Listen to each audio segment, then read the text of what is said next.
Պարոն Հակոբյան, ինչ գործոններ ազդեցին վաղարշաբաթի ընտրությունների արդյունքների վրա։ Փաշինյանի մասնակցել չմասնակցելը քարոզարշավին, տեխնացուների ուժեղ կամ թույլ լինելը, եկեղեցու հետ կապված գործընթացները։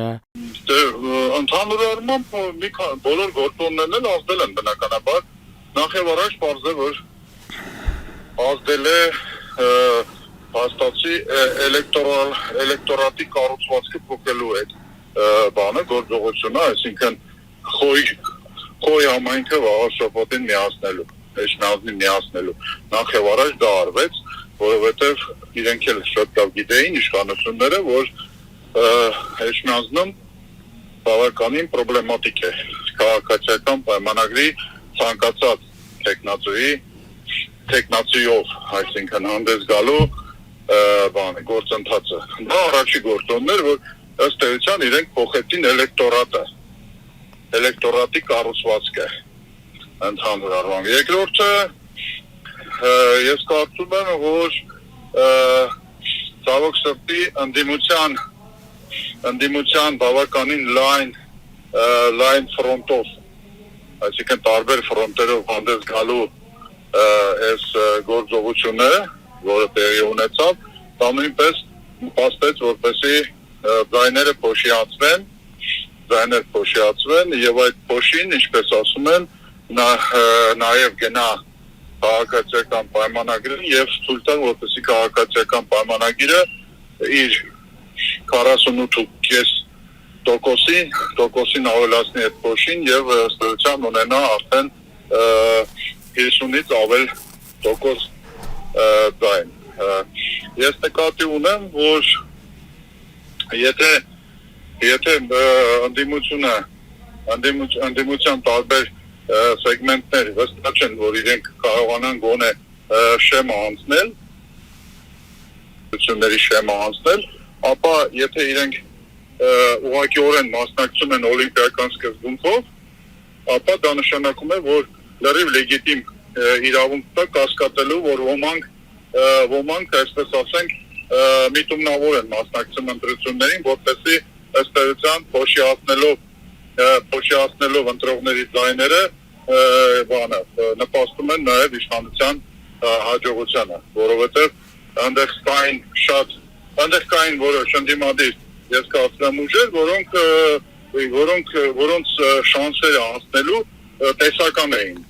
ընդհանուր առմամբ, բայց իրենք ըստ էության մասնակցեցին եւ ես կարծում եմ դրանով էլ նպաստեցին, որպեսզի ԿՊ-ն կարողանա այնտեղ ձայներ հավաքել։ Ինչ վերաբերում է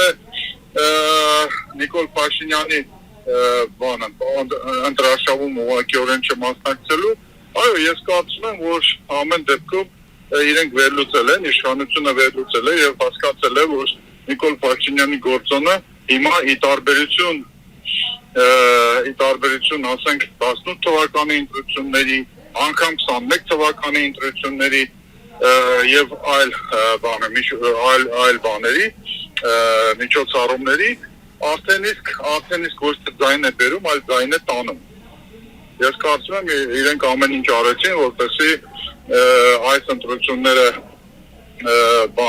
հեռու լինեն քաղաքական լինելուց եւ ավելի շատ բարի բունի իմաստով թիմ ընտրություն լինեն, իրենք նույնիսկ ամեն դեպքում փորձում էին թաքցնել, որ Արգիշտի Մեխակյանը քաղաքացիական պայմանագրից է։ Բացի դրանից երևի նկատեցիք, որ Նիկոլ Փաշինյանի վերջին ամիսների իդեա ֆիքսը կաթողիկոս փոխելու ըստ էության հայրաքելական եկեղեցու դեմ արշավի նարատիվը հենց իրենց ցուցակի, քաղաքապայմանագրի ցուցակի ծրագրային բաների մեջ չէր մտնում, նպատակների մեջ չէր մտնում եւ այդ ցուցակի լիդերը, որը հիմա բնականաբար քաղաքապետ է դառնալու, համայնքի ղեկավար է դառնալու, մինչեւ հիմա էլ ասում է, որ դա իր համար, ասենք, բան չի,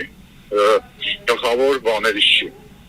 Այնպես որ ուզում ասեմ, այստեղ տարբեր բաներ կար։ Իշխանությունները դասեր քաղել բաներից, վերջի թիմ ընտրություններից։ Ես կարծում եմ ընդդիմությունն էլ հիմա ունի այդ դասը քաղելը։ Եվ սա կարող ենք համարել 2026 թվականի համապետական ընտրությունների փոքրիկ մոդել։ Ես չեմ կարծում, որ վաղ շաբաթը որևէ չգիտեմ, ճակատագրական, չգիտեմ ինչ-որ ընտրություն էր, որը ոչ զգալիորեն ազդելու է ասենք համապետական ընտրությունների վրա, որովհետև առնվազն նաև այն պատճառով, որ հիմա այս ընտրություններում վաղաշաբաթի փաստացի չէին մասնակցում առնվազն երկու նոր ուժ, կամ նոր ձևավորվող ուժ, որոնք ըստ էության կարող են եւ մասնակցության տոկոսը բարձրացնել եւ զգալի տոկոս հավաքել, այսպես ասեմ։ Խոսքը բնականաբար մեր ձևով շարժման մասին է եւ ինչու՞ չէ նաեւ միասնության թևերի մասին է, այսինքն ուժեր, որոնք բարձ է որ մասնակցելու են, ամենայն դեպս փորձելու են մասնակցել, եթե բանանն իրանց նկատմամբ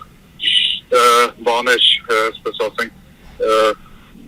հակաիրավական գործողություններ չլինեն, որոնք մասնակցելու են անպայման առաջիկա ընտրություններում, համապետական իրենք չեն մասնակցում։ Իսկ դրանք հենց այն ուժերն են, որոնք պետք է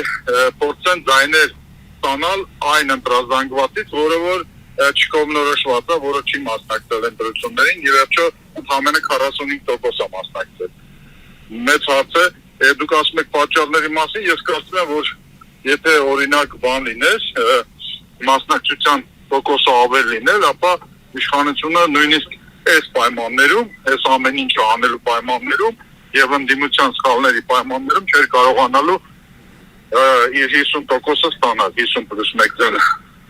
եթե մասնակցությունը մեծ լիներ։ Հիմա եթե ասենք մեր ձևով մասնակցես, ես կարծում եմ